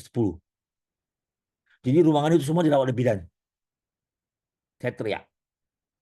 Saya bilang, ini PR besar, kalau enggak saya cabut izin akreditasi. Saya nggak kasih lulus. Bupati datang, cukup-cukup datang. Begini loh dok, kami memang ngakuin kita salah. Kita sini nggak ada, kabupaten nggak ada sekolah keperawatan. Yang adanya 4 buah sekolah kebidanan. Gila nggak itu kabupaten? Karena merasa sekolah kebidanan lebih mudah cari mahasiswanya kali. Sampai 4 sekolah kebidanan. Tidak ada sekolah keperawatan. Jadi perawatnya harus impor dari kabupaten lain. Ya, jadi nggak ada. Sementara perawat tidak bisa, bidan tidak bisa ngurusin asuhan keperawatan. Ayo, Anda hati-hati ya. Ya. Kalau ada perawat yang masih pegang asuhan keperawatan, salah. Perawat tidak mengisi asuhan CPPT, asuhan keperawatan. Perawat isi asuhan kebidanan. Jadi pasien habis melahirkan itu dirawat oleh 2 orang. asuhan keperawatan dan asuhan kebidanan. Karena kebidanan itu maternity adalah populasi khusus. Jadi berarti dia punya CPBT sendiri. Dia punya asuhan sendiri. CPBT khusus adalah neonatal, maternal, geriatri, keangcuhan alkohol, suicide, segala macam ada 9. Itu adalah CPBT khusus sendiri. Jadi jangan tugas bidan, tugas di ruang perawatan. Gendeng. Jadi rumah sakit itu yang tugas di perawatan itu udah bidan semua. Saya teriak. Ya, saya bilang sama bupatinya, nggak bisa. Anggaran baru, impor perawat, nggak bisa. Itu loh. Ya. Kamar bayi masih dipegang oleh perawat, bidan. Kapan bidan belajar bayi? Kapan? Nggak ada kurikulumnya. Coba Anda lihat RKK, ada nggak bidan kompetensinya bayi? Nggak ada. Tapi kamar bayi, tapi dipegang oleh perawat. Kan aneh. Ayo, masing-masing pulang cek. Kembali ke rumah sakit masing-masing ya. Ingatkan direkturnya, kamar bayi yang keperawatan dong. Perawat yang pegang, bukan bidan. Bidan cuma urusin ibu hamil, selesai lahir, bayinya keluar, dia tetap urusin ibu. Bayinya oleh perawat. Aneh itu, saya ketemu kamar bayi, periksa. Mandi bayi, mandi siapa? Bidan katanya. Astaga. Kok bidan yang mandiin bayi? Gak ada. Gak ada kurikulum bidan mandiin bayi. Gak ada. Bidan yang ngurusin kebidanan. Ahlinya kebidanan. Nah, sini ada Nurul Falah. Ingat itu kasus di Jambi, bidan akhirnya ditangkap kan? Jadi kembali ke RKK. Ya. Lucu tuh sering tuh bidan ada di NICU. Bidan di kamar operasi, asisten operasi. Kapan ada kompetensinya? Gitu. Ya, jadi tolong kita kembalikan, lurus kembali tata kelolanya itu. Bidan khusus ngurus kebidanan, perawat khusus untuk keperawatan. Jangan ikut campur-campur, dicampur sana, campur sini. Oke, monggo ada yang mau sharing? Inilah carut marutnya tata kelola rumah sakit. Ya, mudah-mudahan nanti adalah yang akan membereskan semua itu. Makanya orang melarang orang berobat ke luar negeri ya tidak semudah itu. Ya, mau bikin medical tourism segala macam untuk mencegah orang luar negeri nggak semudah itu. Gitu. Karena kita ke luar negeri itu bukan cari dokter saja. Nggak ada. Dokter Indonesia pinter-pinter kok. Saya akuin. Jangan coba-coba Anda cari dokter tulang di Singapura. Jauh lebih pintar dokter tulang. Jangan Anda cari dokter TBC. Ada pasien TBC berobat ke Singapura. Saya ketawa ngakak. Dokter Singapura juga nggak pernah lihat TBC. Kalau mau bikin berobat di TBC. Kan lebih jago Indonesia. Tulang-tulang lebih jago Indonesia. Orang Indonesia banyak patah-patah tulang. Kan skinnya lebih bagus Indonesia. Jadi jangan aneh-aneh. Mau patah tulang berobat ke luar negeri. Gitu. Ya. Izin Pak, Yuk silakan. uh, Almidawati Pak, kebetulan saya perawat Pak, mau sharing dan minta pandangan Bapak nanti Pak. Jadi kalau misalkan di rumah sakit kami tuh, waktu saya menjadi apa namanya Katim, jadi kalau di tempat kami itu sudah asuhan keperawatannya metode tim, jadi Katimnya tuh sudah nurse semua Pak. Hmm. Kemudian ketika kita visit, biasanya kita melayani istilahnya kayak masih melayani dokter gitu Pak. Karena Oke.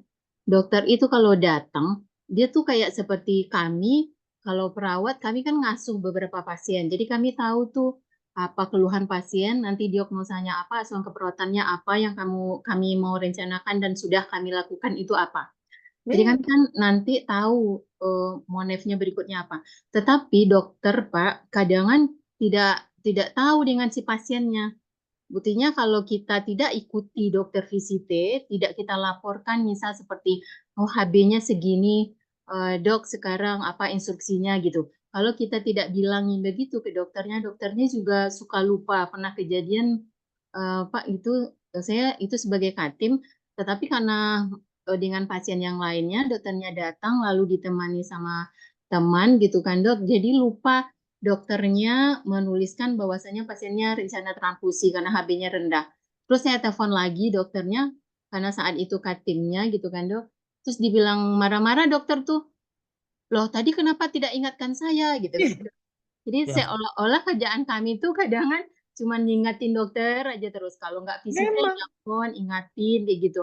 it- Jadi bagaimana caranya kita juga menyampaikan ke dokter bahwasanya dokter tuh tidak selalu harus diingatkan oleh perawat gitu, Dok. iya betul. Makanya tata kelolanya dibetulin. Kan tadi Baik. bilang salah, tata kelola kita udah salah. Tidak sebagaimana mestinya tata kelola kita salah. Perawat itu bukan asisten perawat dokter. Masing-masing punya tanggung jawab masing-masing. Masing-masing ingin mencari tahu masing-masing. Ya. Jadi itulah yang selama ini memang sudah salah turun-temurun. Ini yang membuat unit kesehatan kita nggak bisa maju.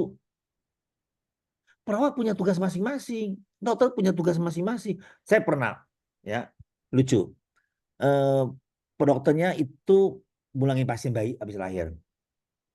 Pulangin, terus 2 hari masuk lagi. Karena berat badannya turun. Keluarga pasien tanya dokternya, dok, bayinya turun. Oh, waktu kemarin pulang kan bagus-bagus dah. Segitu buka data, ternyata pas mau pulang itu berat badan udah turun di Amerika Record. Wah, dokternya marah-marah ke perawatnya. Kenapa kamu nggak ingetin saya berat badan turun sehingga saya nggak kasih pulang? Perawatnya menjawab, dok, itu kan tugas dokter. Ya, kami selalu di Morinepet dengan Dr. Yanuar selalu diingatkan masing-masing punya tugas masing-masing, harus cari tahu masing-masing. Kalau dokter nggak tanya ya kita nggak kasih tahu dong. Emang kita urusin itu kan kita juga punya urusan masing-masing, Nah, ya kan? itu keren, Pak. Masalah beban. Dia jawab, dokternya marah. Saya datang, saya suruh dokter diam, diam Anda. Ini memang jelas Anda salah kok. Oh jadi Anda membela perawat? Saya bukan membela perawat, saya membela yang benar. Kenapa Anda tidak cari tahu berat badannya? Kan tugas Anda, gitu loh. Ya inilah kebiasaan buruk kita. Makanya saya katakan tata kelola kita itu jelek. Ya harus dibetulin. Makanya tolong kita berjibaku harus memberesin kembali rumah sakit. Ya. Tata kelolanya yang jelek, tata kelola korporasinya. Habis gimana? Direktur juga belum sekolah, direktur juga nggak ngerti. Ya itu akhirnya membiarkan. Apalagi pemilik ikut campur. Ya sudah. Ya kayaknya tata kelola kan tidak akan bagus kalau pemiliknya mengelola secara kekeluargaan. Ya, direktur pemiliknya PT-nya suaminya, direkturnya istrinya. Udah cocok deh.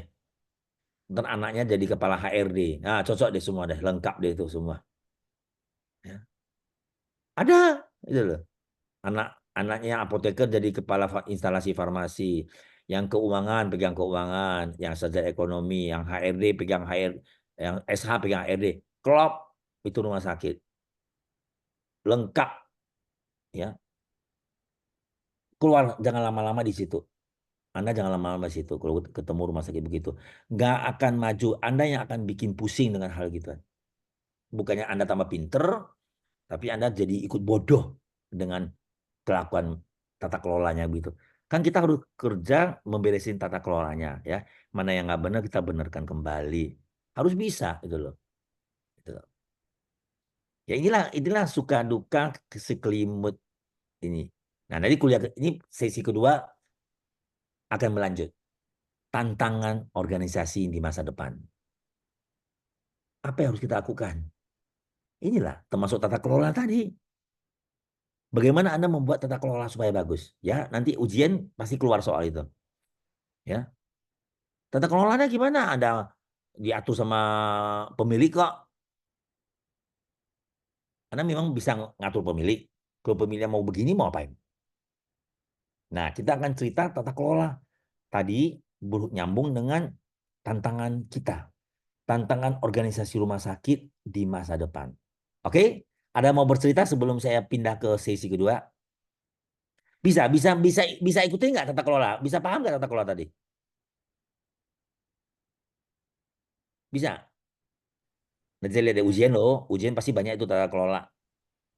Ya, bagaimana tata kelola koperasi? Apa tugasnya? Bagaimana tata kelola klinisi? Apa tugasnya? Apa yang harus dilakukan? Kita tidak boleh masuk ke tata kelola klinis, tapi kita punya power. Senjata ada di manajemen. keputusan akhir ada di manajemen, gitu loh. Dokternya nggak mau begini-begini, ya udah manajemennya harus ketat. Kan sekarang ada OPPE, ya kita wajib menilai dokter mau diperpanjang kerjasama atau tidak, gitu loh.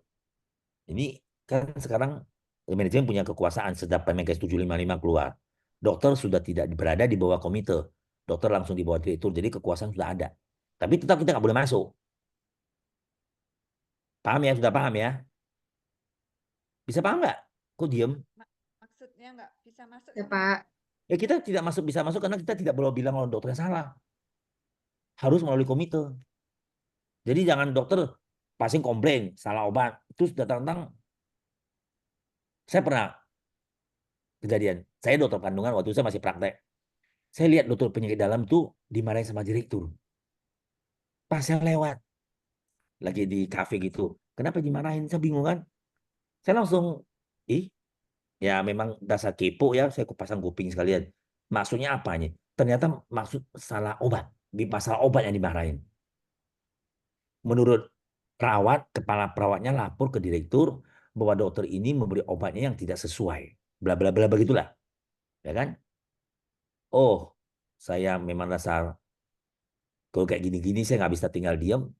Saya langsung bersuara. Maaf Pak Direktur, boleh saya bicara? Kalau boleh, kalau nggak boleh saya akan tinggalkan. Oh boleh, saya kenapa? Saya ngomong, apa hak dari direktur untuk menegur seorang dokter penyakit dalam ini tentang obat? Anda punya komite. Kenapa Anda tidak libatkan komite dulu? Anda tahu dari mana? Oh soalnya maju karena kata kepala perawatannya dokternya dikasih terapinya begini-begini. Apa contohnya? Dia kasih obat gini-gini. Anda tahu nggak? Sekarang banyak obat terapinya itu berbeda. Contohnya aja, ya. Kami di kebidanan, ya, dikasih obat asma. Orang hamil kasih obat asma. Kan kita sering kasih beli asma. Kenapa? Kan kita bukan pasien tidak asma, tapi kita kasih beli asma. Kayak hal gitu kan banyak terjadi sekarang. Ya, kita ambil efek keduanya. Beli asma bisa menghilangkan mules kandungannya, his kontraksinya. Apakah Anda bilang salah? Makanya jangan langsung bilang salah. Direkturnya langsung mukanya merah, antara maru dan marah. Saya langsung tinggalin pergi. Terserah kamu. Mau dengar syukur gak mau terserah. Habis itu kapok direkturnya. Oh ya makasih ya Noor.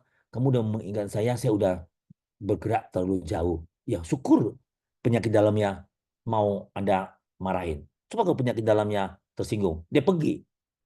Tinggalkan kamu. Anda mau cari dokter baru lagi. Gitu loh. Nah itulah. Dia tidak boleh masuk. Kalau diperkirakan salah obat. Tanya komite dong. Audit dulu. Benar nggak dia salah obat?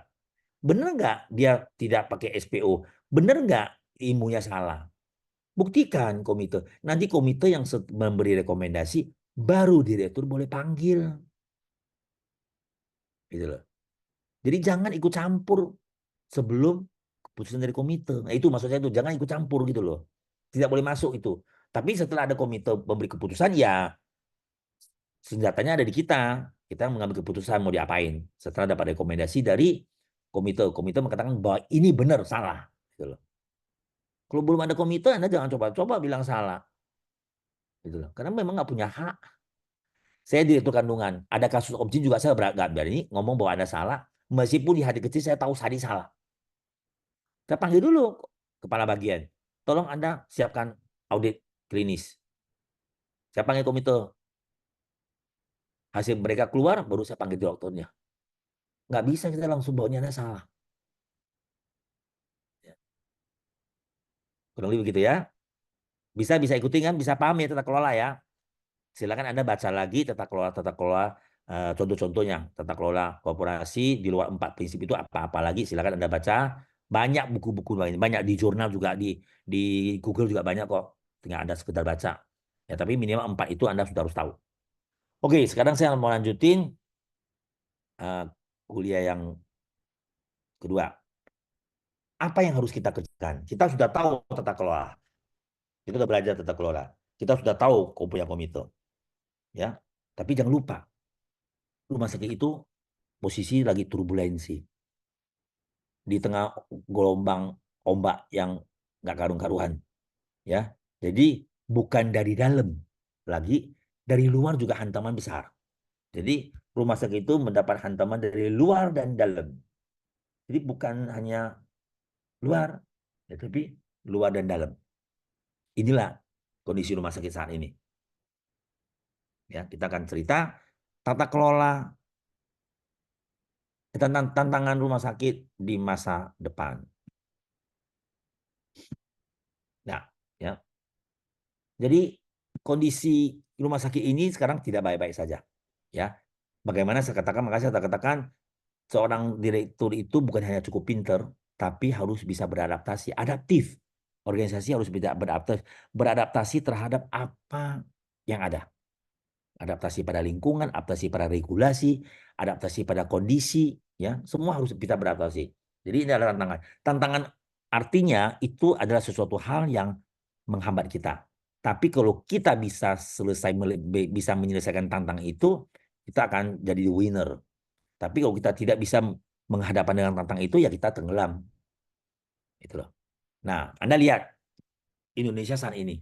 Saya katakan rumah sakit itu bukan hanya hantam dari dalam ya, tentang dokter, bukan. Banyak luar dalam ini. Anda lihat Universal Health Coverage, UHC, JKN. Ya, kerennya ada JKN. Kalau suatu kota 95% penduduk udah punya kartu BPJS, dibilang UHC. Ya, 100% dianggap udah UHC. Bahwa seluruh warga sudah punya jaminan kesehatan. Itu kan program dunia kan, JKN itu. Nah, Anda lihat adanya JKN di zaman sekarang itu, kira-kira ini mengancam kita atau opportunity atau peluang? Ada yang bisa jawab. Apakah ini peluang buat saya? Apakah ini ancaman buat saya dengan ada BPJS? Orang tua BPJS bikin rugi. Nah, tapi satu sisi, seneng ada BPJS, cinta banget sama BPJS. Ya, BPJS putus kontrak aja pernah nangis-nangis. Nah, artinya apa? Nah, ini peluang atau ancaman? Lifestyle berubah. Ya, sekarang Anda lihat, ya. Cuci darah aja umur 20 tahun udah cuci darah, ya. Stroke 30 tahun banyak yang stroke. Sekarang banyak. Kenapa? Karena lifestyle sudah berubah. Otomatis penyakit juga akan berubah. Gitu loh. Ini apa suatu ancaman buat kita atau suatu peluang? Ini tantangan buat kita. Apa yang harus kita lakukan organisasi ini? Private hospital muncul banyak, ya. Di rumah sakit sekarang setiap tahun kita 14% tambah rumah sakit. Sekarang udah hampir 3 ribuan rumah sakit di Indonesia. Ini ancaman atau peluang kita? Sebentar lagi rumah sakit asing masuk. Ini buat ancaman atau buat peluang? Gitu. Ya. Nah, infrastruktur HR, human resource, SDM harus profesional semua, harus begini. Maka termasuk tadi saya katakan perawatnya vokasi, harus profesi. Itu suatu hal yang membuat kita ragu bergerak karena takut kita rugi, atau ini suatu kesempatan kita menuju kemajuan. Ya, kenapa di China, kenapa beberapa negara itu bisa maju? Mereka udah persiapan dari jauh hari. Gitu. Booming industri ini mereka udah persiapkan. Nah, kita jangan tinggal diam. Kalau kita mau menyusul mereka, kalau enggak ya selesai kita. Ya tugas-tugas Anda lah. Ya ini tadi saya katakan ya, growing expenditure yang JKN ya, pertama rumah sakit banyak, nah JKN sudah semakin menjadi-jadi ya. Nah, Anda lihat ditambah lagi bonus demografi. Berapa negara udah lewat? Anda lihat di China, ya penduduk 1 miliaran, tapi baik-baik saja negara dia. Bonus demografi saat melanda mereka siap, sehingga saat ini semua itu sudah tertanganin. Pengangguran mereka sudah siapin lapangan kerja, ya. Bagaimana cara mereka datang investor untuk membuat pabrik di sana, ya. Mereka sudah persiapin semua gitu loh. Dengan tanah gratis. Nah, sekarang kita baru ikutin di IKN 190 tahun. Katanya begitu kan? Itu di negara lain sudah sekarang belajar di Vietnam, coba Anda lihat. Segitu banyak perusahaan Indonesia pindah ke Vietnam, investor. Kenapa? Dipermudah. UMR-nya jelas. Nggak ada demo-demo karyawan, buru-buru teriak-teriak tiap hari demo-demo. Nggak ada gitu loh. Nah, itu bonus demografinya akhirnya bisa terlewatin. Apa itu bonus demografi? Ya, jadi pertambahan penduduk yang sangat tinggi suatu saat akan menjadikan kita kewalahan. Di negara asing udah terlewatin. Anda lihatlah, ya. Nah, bagaimana kita? Anda lihat transisi demografi yang terjadi saat ini. Ya. Anda lihat 2010 komposisi penduduk itu masih banyakan di balita. Coba Anda lihat sekarang 2025 ya. Udah kayak gentong, awalnya lonceng. Sekarang bayinya lebih sedikit. Makanya ada beberapa sekolah TK pun udah nggak ada kan karena nggak ada murid. Beberapa kabupaten nggak ada murid. Karena udah hampir kecil. Bayi-bayi anak-anak kecil berkurang. TK kurang kelas. Usia harapan hidup semakin tinggi karena rumah sakit makin banyak. Jaminan hidup BPJS sudah ada. Akhirnya pasien lebih tua. Nah, mau diapain deh? Orang tua itu kan pasti ada, ya sebagian besar pasti penyakitan. Terus apa yang harus kita lakukan? Tantangan organisasi, karena kita akan melayani sampai tua itu.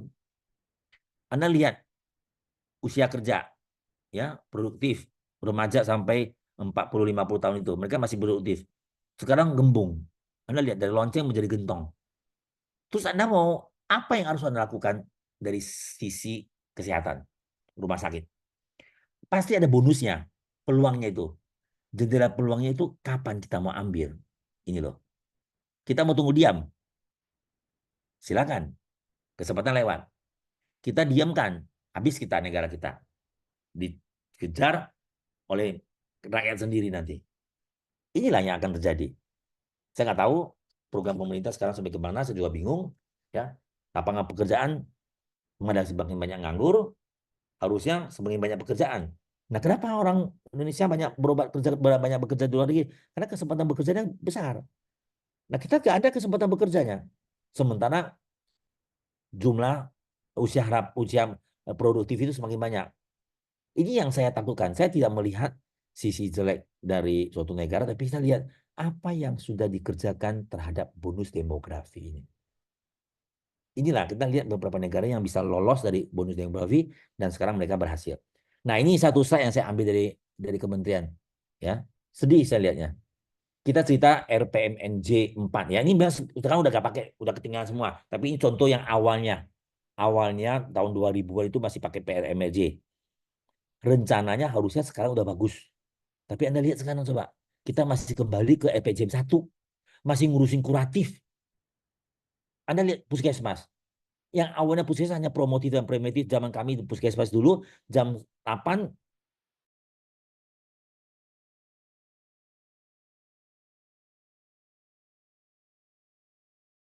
sekarang Anda lihat puskesmas sampai sore aja masih banyak orang berobat.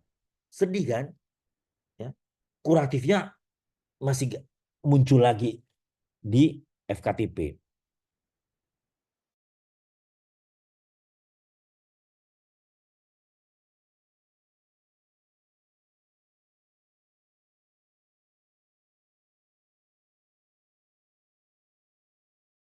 Jantung itu harus tunggu juga keburu mati. Cancernya keburu stadium 4. Gitu loh. Karena nggak ada pemerataan. Harusnya kita cerita untuk pemerataan pelayanan kesehatan. Di mana ada pemerataan? Semua juga masih harus ke Jakarta. Nah, ini Pak Menteri lagi bongkar alat-alat kesehatan semua di drop supaya ada pemerataan.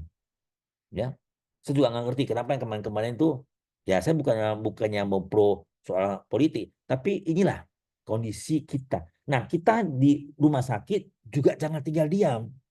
Ingat, kita ada UHC.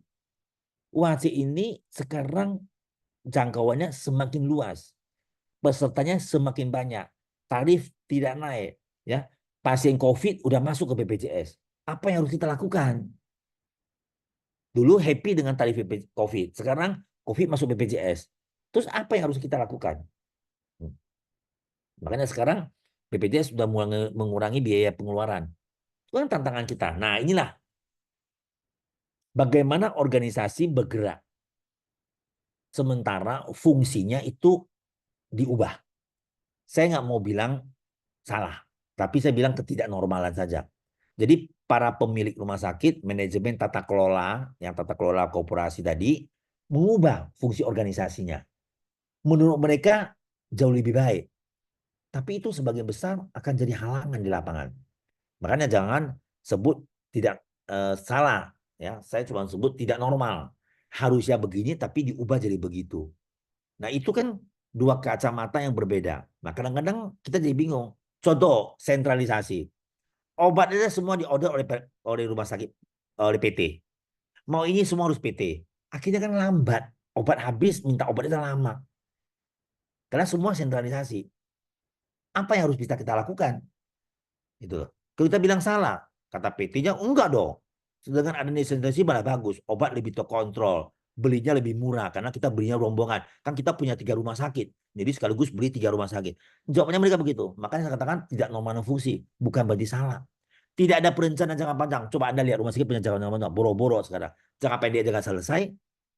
Jangka menengah apalagi. Ya, berencanakan begini-begini tiba-tiba berubah fungsi. Begini-begini tiba-tiba datang regulasi harus kris. Tiba-tiba berfungsi harus review kelas. Jadi perencanaan jangka panjang itu semua berubah. Harus ubah bangunan lagi gara-gara kris di tahun depan. Ubah lagi semua. Ya kan? Dan setelahnya berubah lagi. Ini yang bingung gitu loh. Inovasi terbelenggu. Siapa yang berani investasi sekarang? Oh, saya mau bikin begini. Tunggu dulu. Nanti kalau nggak laku, Anda direktur dijerat sama pemiliknya. Jadi mau inovasi itu pikir-pikir 2 kali. Karena ketidaknormalan fungsi ini akhirnya semua orang nggak berani ambil keputusan. Iklim kambing hitam, oh jelas Anda lihat itu saling menyalahkan. Ya, retensi terhadap perubahan, benar. Jadi comfort zone, nggak mau berubah. Ya, karena selama ini sudah enak dengan free for service, segitu pakai coding, pakai nasi biji, teriak semua. Karena resistensi terhadap perubahan, nggak mau berubah. Comfort zone. Perpindahan karyawan, Anda lihat aja, karyawan pindah sedikit pindah. Pindah sedikit pindah. Kenapa? Karena cari yang lebih nyaman. Anda lihat segitiga bermudanya Depok, Jakarta Timur, dan Bekasi. Itu kan ada 3 wilayah yang berdekatan. Segitu Bekasi UMR lebih tinggi, 50.000 aja. Itu penduduk orang rumah sakit yang tinggal di Depok pindah ke Bekasi semua. Pindah tempat kerjanya. Karena dekatan semua. Karena kejar UMR 50.000 aja. Perpindahan karyawan segitu mudah sekarang. Sedih kan? Bingung kita melihatnya. Saya pernah berteriak juga dari para pemilik. Tolong jangan saling copotin karyawan. RSUD waktu saat itu juga begitu. Segitu mau buka RSUD, tiba-tiba buka lowongan terimaan karyawan. Swasta rame-rame semua pindah. Silakan kan. Pertanggal 1 mesti masuk katanya. Swasta ketinggalin perawat. Nggak kehilangan perawat mendadak. Moral kerja rendah. Sudah pasti. Gitu loh. Karena dia yang gini, ngapain saya tidak sejahtera. Ngapain saya mesti rajin. Ini yang cilaka yang terjadi. Ya, tidak cukup cadangan, ya uang sudah tidak ada.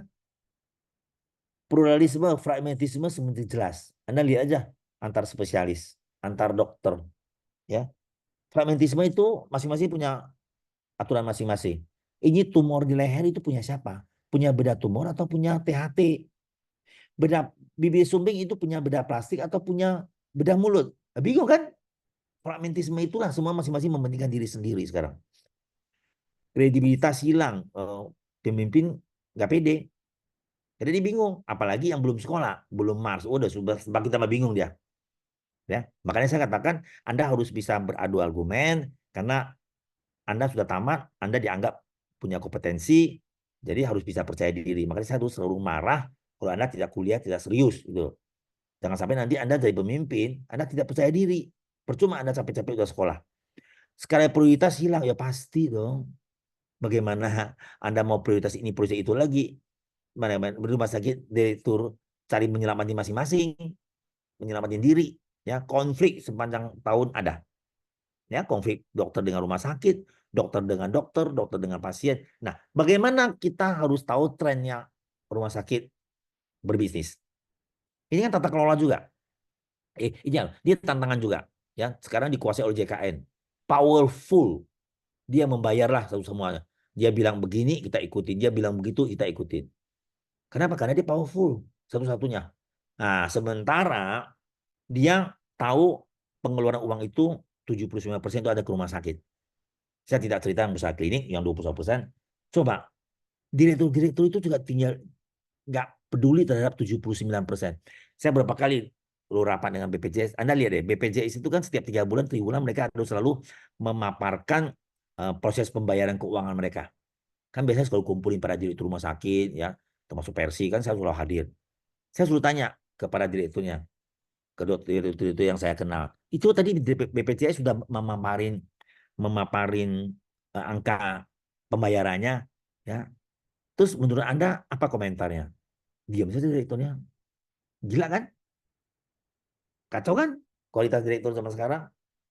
Ada kue yang disajikan BPJS, 79% uang yang mau disebarkan di rumah sakit. Udah paparin loh, kasus jantung segini, kasus operasi segini, kasus ini segini. Kok direktur kok tinggal diam, nggak mau rebut kue itu? Terus kapan ada posisi bisnis yang saya juga nggak ngerti. Ini model zaman kerja zaman sekarang. Aneh gitu. Nah, Anda lihat, non-Indonesia stakeholder masuk private hospital. Sebenarnya udah masuk ya, Premier, Columbia kan itu kan produk asing itu. Tapi saya ini kan masih pakai nama Indonesia sehingga kesannya masih Indonesia padahal mereka udah non Indonesia stakeholder tuh. Nah, apa yang harus kita lakukan tantangan ke depan? Joint venture, mau gabung dengan mereka. Modal kecil digiles, kita jalan sendiri digiles. Terus apa yang Anda harus persiapkan dari sekarang? Ya, jangan tinggal diam. Ya, discussion yang heboh tentang keselamatan pasien. Nanti semester 2 Anda akan diskusi. Bagaimana rumah sakit bayar ganti rugi, bangkrut gara-gara pasien nuntut ganti rugi 10M, 5M. Nah, apa yang harus Anda lakukan? Itu tantangan semua. Nah, Anda lihat ya, private sector, apa framework kita. Kita tetap harus tumbuh. Strategi kita harus tumbuh. Tapi jangan lupa, kita berawal dari UHC. Ya. Terus orang bilang pesimis gak bisa cari keuntungan. Kata siapa? Nah, inilah yang harus Anda lakukan. Nah, selain inilah yang akan menjawab Anda bekerja. Nanti Anda sebagian ada di semester 2 dan semester 3. Bagaimana kita cerita efisiensi, bagaimana cerita equity, bagaimana cerita quality of care. Nanti quality of care itu ada di saya. Ya. Nah, nanti Anda masing-masing satu-satu Anda silakan diskusi dengan dosennya masing-masing di semester 2 dan semester 3. Ya. Jadi supaya Anda tahu apa yang tantangan yang Anda harus kerjakan. Contoh aja ya. Ini sebentar lagi ada sekarang udah Juli. Sebentar lagi Agustus. 17 Agustus. Ingat? Ya saya sering tanya teman-teman. Lucu. 16 Agustus kan sehari sebelum 17 Agustus kan Presiden selalu memaparkan era APBN kan? Di gedung DPR. Saya juga tanya teman-teman. Apa kesannya? Mereka selalu, oh Presiden pakai baju adat ini. Yang dibahas itu. Nggak dibahas apa yang disampaikan era APBN-nya. Coba. Pada disitulah dipaparkan rencana anggaran belanja negara untuk tahun depan. Sektor kesehatan berapa banyak? Kok Anda tinggal diem? Ya. Jangan tinggal diem dong. Kita tahu loh, kue tahun depan ini ada yang mau bagi kue ini. Ada seksi kesehatan, ada yang mau bagi kue. Anda mau tinggal diam? Apa yang harus Anda lakukan tadi? Jendela peluang tadi dengan bonus demografi itu. Kita udah bisa gambarkan. Waduh, silakan loh 2025 bonus demografi depan mata. Sementara kuenya tambah kecil. Bahaya ini. Apa yang harus kita lakukan? Kita dengar dulu, BPJS iuran premi tidak naik. Apa yang harus Anda lakukan dari sekarang? Makanya direktur itu bukan hanya pinter, harus bisa adaptasi. Kan sudah dibilang, iuran BPJS tidak akan naik tahun ini. Terus apa yang harus Anda lakukan? Anda tinggal diam. Kan nggak bisa. Tadi, ya ketidaknormalan fungsi. Anda resistensi terhadap perubahan. Tidak punya inovasi. Inovasi terbelenggu. Nggak bisa. Kita harus bergerak. Sudah tahu premi tidak naik. Apa yang harus Anda lakukan sekarang? Banyak yang bisa kita tempuh. Beli barang supaya lebih murah. Join dengan orang. Kelompok. Pakai e-purchasing. Beberapa rumah sakit gabung di satu untuk pembelian kami supaya bisa lebih murah. Supaya antisipasi unit cost yang lebih rendah. Silakan nanti Anda belajar di manajemen keuangan. Ya, silakan diskusi dengan masing-masing dosen. Apa yang harus Anda lakukan? Manajemen SDM. Di tantangan organisasi depan. Kita cerita masalah mutu. Tadi forum discussion masalah mutu. Bagaimana peran SDM untuk meningkatkan mutu layanan? Jangan cuma belajar manajemen SDM, tapi yang Anda belajar adalah bagaimana cara menghitung jumlah tenaga. Itu basi, Anda bisa baca sendiri. Itu semester 1, itu strata 1. Bagaimana peran manajemen SDM untuk bisa meningkatkan mutu layanan. Nah itu. Gitu. Diskusi dengan dosen manajemen SDM. Bilang, kami mau rumah sakit ada sekarang harus bermutu. Bagaimana caranya kita diskusi bagaimana peran SDM untuk bisa tingkat mutu. Bukan kalau Anda diajarin cara menghitung itu, Anda kalau Anda sudah tahu semester salah satu kan ada di bukan level S2, logistik. Bagaimana Anda peran logistik dengan tantangan segitu banyak, sentralisasi order obat di PT. Terus apa yang Anda teriak nanti kalau kita obat kurang, dokter marah-marah nggak bisa praktek, apa yang udah lakukan? Gitu loh. Bagaimana Anda memberdayakan lead time-nya? Ya silakan, aku nggak mau masuk wilayah situ karena ini kuliah terakhir, karena kuliah berikutnya kan nanti sudah masuk ke masing-masing manajemen. Saya akan di manajemen mutu. Ya, silakan, itu berhubungan. Mutu itu tidak bisa berjalan kalau tidak didukung oleh logistik, tidak didukung oleh keuangan, tidak didukung oleh SDM, tidak didukung oleh pemasaran. Pemasaran sekarang BPJS. Anda mau cerita BPJS, oh pemasaran itu adalah price 7P, price, place, produk. Halo. Anda bisa sekarang bikin begitu? Nggak bisa, karena BPJS tentukan semua. Berarti tidak perlu pemasaran? Tidak juga. Kita perlu pemasaran rumah sakit. Terus apa yang harus kita kerjakan di zaman UHC? Gitu loh. UHC ini apa yang harus kita kerjakan supaya mutunya tetap jalan? Ini ibarat kita tarik tambang kan? BPJS itu ibarat tarik tambang. Satu ke kiri masalah keuangan, satu ke kanan mutu. Anda mau menang mutu pasti bawa uangnya. Anda mau cari untung banyak pasti mutu jelek. Gak bisa. Mutu tarik tambang tetap gak boleh ke kiri, gak boleh ke kanan. Itu nanti kuliah saya. Bagaimana mempertahankan antara mutu, makanya ada TKMKB, mempertahankan keuangan dengan mempertahankan mutu. Nanti kita kuliah di situ. Pas lagi kita cerita mutu. Nah inilah yang ingin saya ingatkan, nanti Anda belajar semester 2 nanti itu, tolong Anda diskusi dengan dosennya yang berhubungan dengan mutu layanan. Kalau enggak, capek-capek kita belajar mutu layanan, enggak ada guna.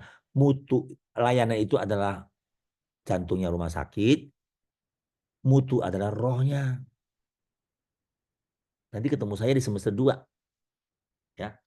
Topik kuliah yang paling sulit, yang paling bikin orang sering nggak lulus, yang sering bikin remedial itu topik kuliahnya. Ya. Makanya jangan sampai bolos. Sekali Anda bolos, pasti terputus. Karena itu saling kuliah sambil menyambung. Oke, jadi di kuliah terakhir saya sengaja mengingatkan saja bahwa nanti biar kuliah mutunya itu Anda mantap. Mutu adalah roh. Jantung masih berdetak, udah nggak ada roh, ibarat mati. Mati batang otak, nggak ada gunanya. Kan dibilang mati organik, nggak ada gunanya. Vegetatif sudah nggak ada. Gitu loh. Ada roh, tidak ada jantung, ya percuma. Rohnya bergentayangan, nggak bisa apa-apa. Itulah antara mutu dan layanan. Dan itu disatukan dalam satu mata kuliah. Oke.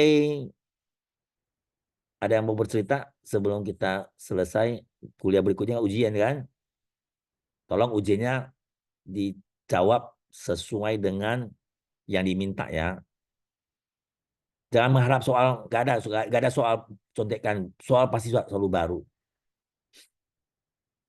Mau contoh juga percuma. Oh, kan saya menilainya mindset, saya bukan menilai betul atau salah. Yang saya nilai adalah mindsetnya. Oke, ada yang mau bercerita? Monggo silakan. Dok, Silakan. ya, dok, gini dok, misalnya Ya. kan ada kasus eh, di ruang operasi, kan pasti ada asisten perawat dulu dok ya.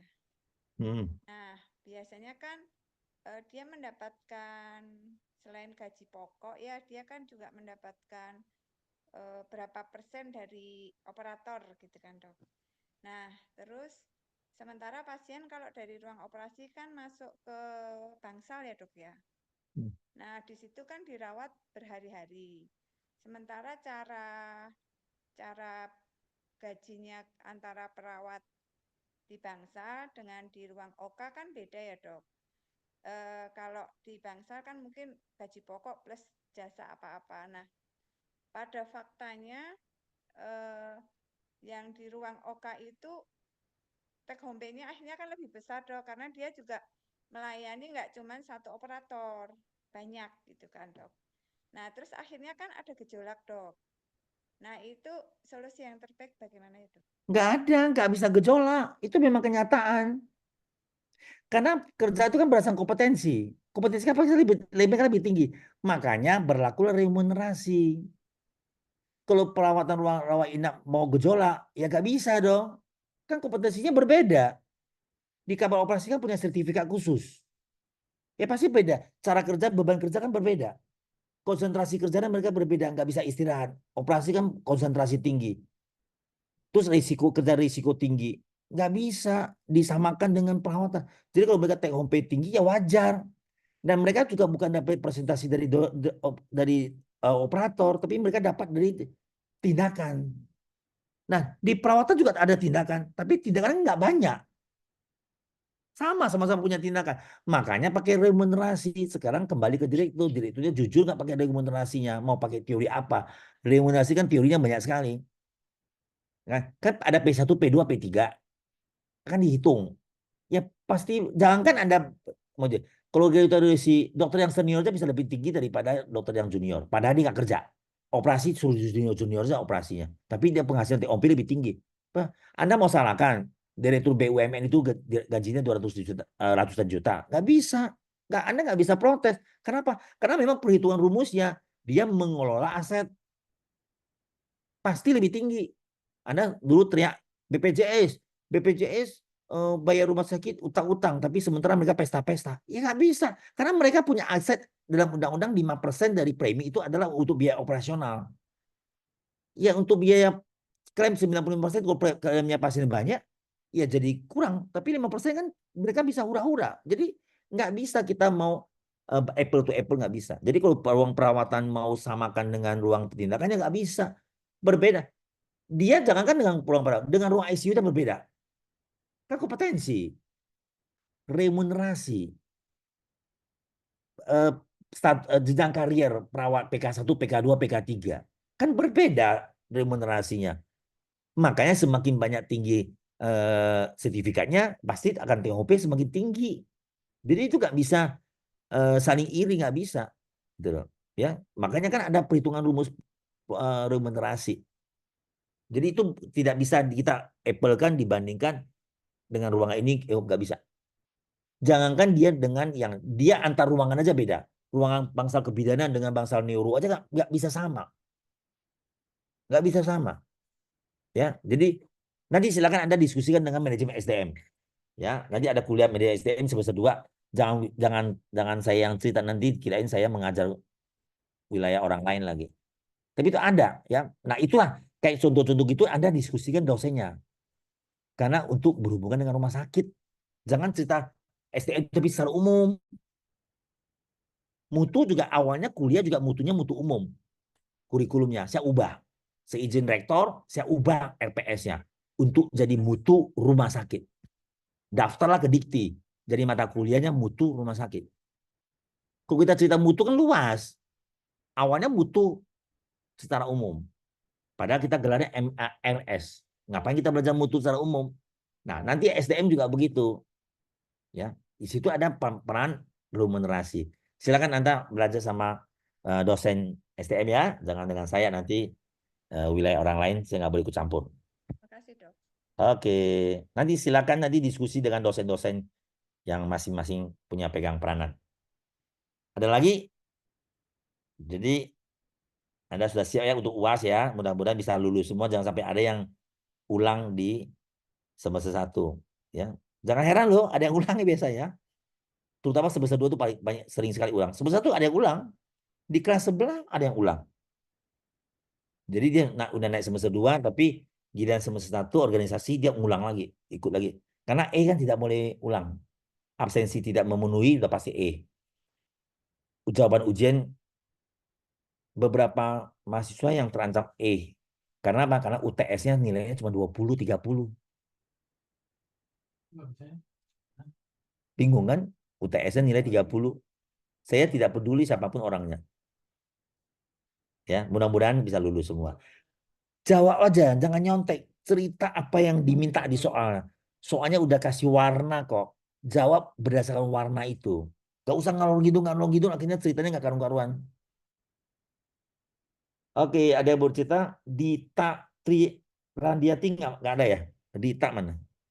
Sudah mengundurkan diri, dokter. Nomor diri. Oke. Si si Imelda sama ya. Imelda rencana mau cuti, dokter. Oh, berarti undur lah, semester ini undur kan? Iya, dokter. Oke. Oke, ya ke Romlan tadi masih di pesawat. Dia udah teleponnya pesawat. Oke, ada lagi yang mau bercerita? Monggo. Nggak sulit kan? Nggak sulit kok kuliah. Bisa ikutin nggak? Bisa nambah wawasan kan? Ya, Ya Bisa, itu kan Pak. Pak. Oh. Makanya kayak Rudi itu rajin ikut seminar. Memang, Anda jangan mengharapkan dari kuliah doang, nggak akan selesai. Harus ikut kuliah. Saya besok aja ke Palembang, karena itu ada seminar. Padahal topiknya saya udah tahu, tapi kepengen saya dengar versinya mereka. Saya sengaja ikut ke Palembang hanya untuk mau dengar materi yang ini versi mereka. Memang kita harus selalu ikut seminar, ikut workshop gitu loh. Ya, baru kita jadi tahu. biar ngerti mindset orang Oke. juga. Nanti ini dari akreditasi September ada ke September, Agustus ada Pisenas. Silakan Anda mau ikut. Kalau mau ikut nanti saya kasih linknya. Nanti Anda referensi ada kodenya. Saya kasih kode saya supaya nanti Anda bisa saya awasin untuk pesertanya. Itu banyak juga ilmunya ya tentang dapat gelar lagi, gelar non akademis dari hukum dan HAM. Kalau ada yang mau ikut, nanti coba bisa hubungi saya. Nanti saya kasih kodenya untuk mendaftar. 6, 7, 8 Agustus di JCC. Bagus. Topiknya juga membuat wawasan tambah gitu loh. Bagaimana kita cerita asuhan keperawatan, asuhan pasien dari patient center care yang saya bilang itu, patient center care itu ada pembahasan di workshop tentang patient center care. Bagus topiknya. Kalau mau ikut silakan nanti saya kasih linknya untuk bisa daftar. Terima kasih. Kalau nggak ada lagi, selamat malam. Mudah-mudahan bisa lulus semua, masuk ke semester 2 ya.